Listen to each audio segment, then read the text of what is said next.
Ang ating DVD player idol, ano, tatlo ito. So nakaset ito sa random. Ayan. Let's amplifier tayo o DVD mag mic input dito.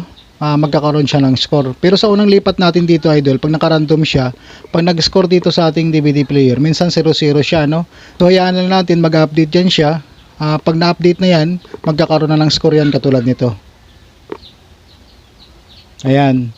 Ganyan yung score niyan. May score talaga siya. Hindi para makapunta tayo dito sa karaoke setup ng ating player mga idol. Ito lang gagamitin natin yung pinaka-remote niya, no? So itong pinaka-setup niya. Ayan. So pag pinindot natin yan sa setup, itong lalabas. Ayan, setup, ano? So mag-i-enter ng password yan. So dito idol, wag na kayo magpalit ng password yan kung talagang hindi nyo matandaan. Kasi minsan dito tayo nagkakaroon ng problema lalo pag nag-change password tayo tapos hindi na natatandaan. So mahirapan tayo mag-reset, ano? So ang password karamihan yan 4 lang na 0 para makapunta tayo dyan. So pindutin lang natin yung 4 na 0. 1, 2, 3, 4. Ayan. So dito natin siya makikita yung random check. Ayan. Ayan, score check. Ayan, mapupunta tayo sa random. May off, may random at saka mic input. So mic input yan idol, ibig sabihin sa DVD player ang mic input niyan.